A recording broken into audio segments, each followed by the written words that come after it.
Welcome to Retro Ranger. Woo! Hey, it's Jeff from Retro Ranger, and I've got a new toy because I make bad financial decisions.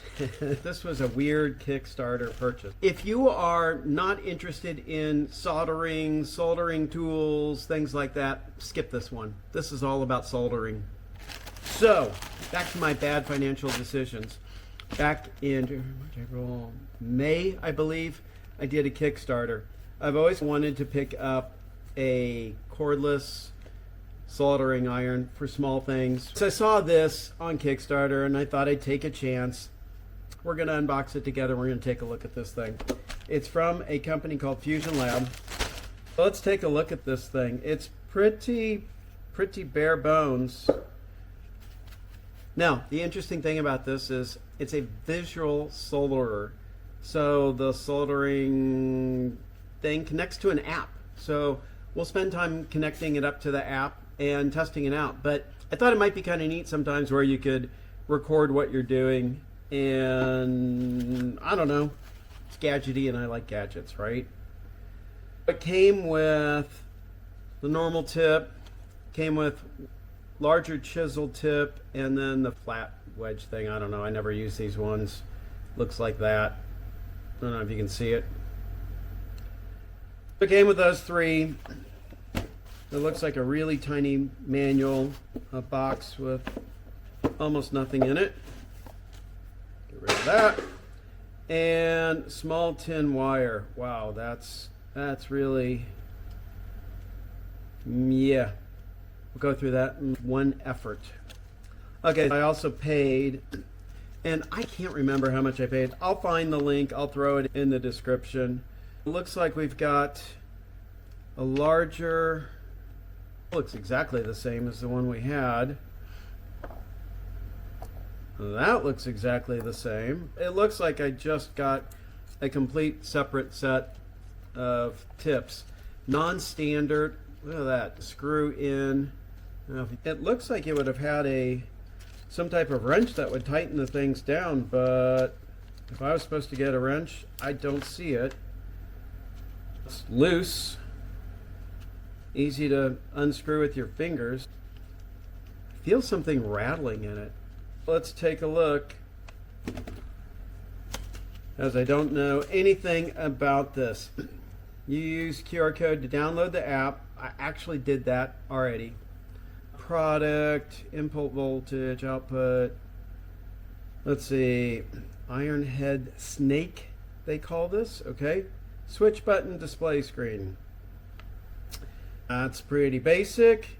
Let's see, download the app, select the suitable soldering tip, insert it into the unit, and tighten it securely. Press and hold the power button on the main unit for 3 seconds to turn on. The screen will display the temperature and it's gradually heating up to 260 C.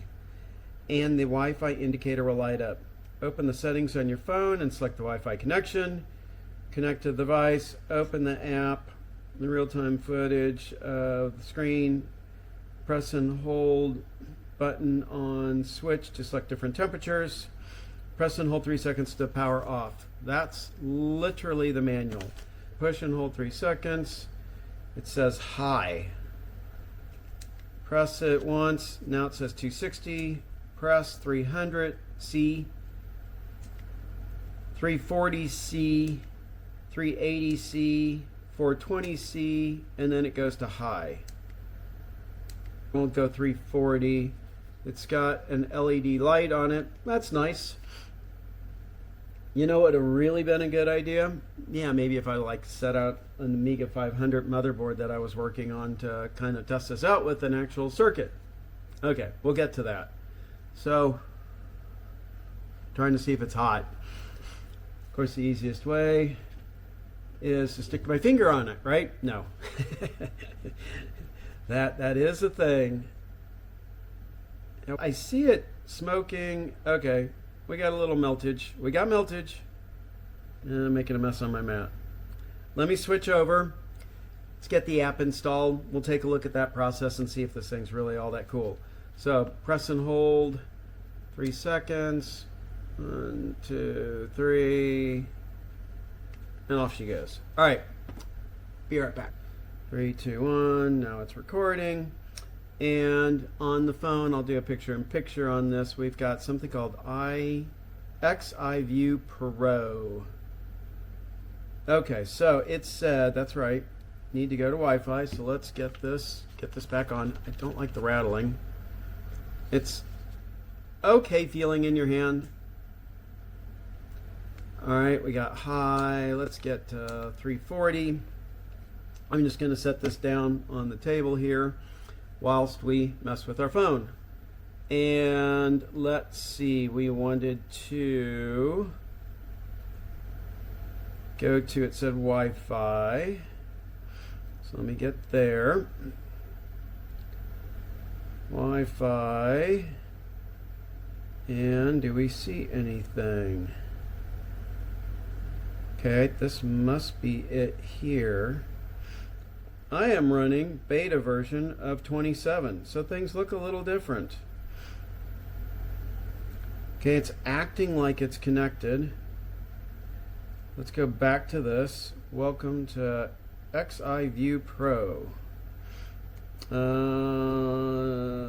Sure, allow access. Well, look at that. Okay. All right, so now we really do need something to work on. What do I have around? Well,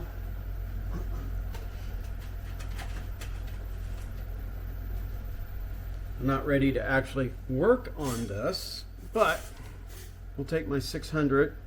That is a work in progress and is currently not working. Lot of cap damage under the keyboard connector. So she's actually working, but I got 0 keyboard, and I had put in a new connector. I'm still missing a trace. There's just some really bad trace damage around the caps, and so anyways, but let's kind of take a look on my screen. I've got a picture of what's happening here. That's not terrible. Let's see if I was actually... I need my goober helmet on to really see what I'm doing here. So I'm a little confused at what I'm seeing though. Okay. So the camera... So the camera's in the LED, so it's best if you... No, I'm confused. I'm very confused with the way the camera angle is showing. So there's my chip, but it's angled the other direction. To get it facing the way I see it, I've got to hold the solderer upside down. Well, that's really bizarro. Yeah, get out of our face. We're trying to record here, people. Is bringing up a notification on the phone. So that is bizarro. So I have this turned. Let's see if I can move my camera around. Hang on. I have my camera, or the solderer, turned this direction in order to see it on the camera. Let's go facing up this way. That is bizarre. I don't know if I can get this on camera. Let's see. So the chip lettering goes, it's on its side, but on the camera and how I think I would naturally hold the solderer, or maybe even like this. Now if I hold it like this, okay, that's starting to line up if I have my phone vertically. If I have my phone, horizontally, it's showing things in a wrong perspective. So it feels like Discord, oh come on. Sorry guys. It feels like I have to keep the phone vertical, keep my solderer sideways like this. I don't know how natural that is. And then things line up and I can get in there and I can do stuff. It's one of the caps I just recently replaced. I actually don't like these tips. I'll have to change it. I prefer a chisel tip. All right, flipping back. So, yeah, I'm not sure. Jury's out on this one. I'm going to have to really try and use it and see what it's like. And maybe it doesn't matter.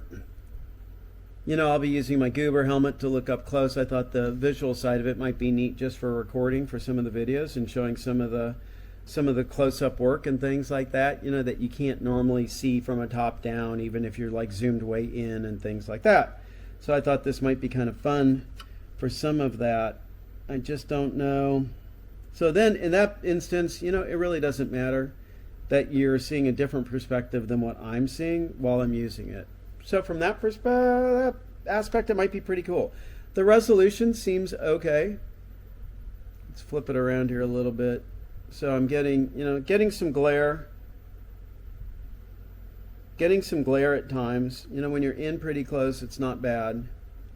And when you're in an angle, which is what you would be doing when you're soldering and things like that, it's not bad. Pretty clear for, you know, how small it is and things like that. So anyways, I'll put the link in. Just a little quick one. 3 seconds to power off so I don't burn the crud out of myself, because I've already done that once this week. Anyways, I hope this was informative in case that you are interested in looking at some device like this. And with that, I'm going to stop the phone recording. And we're signing off, so woo! Out of here. Hope that was interesting. I'll talk to you later. Bye-bye.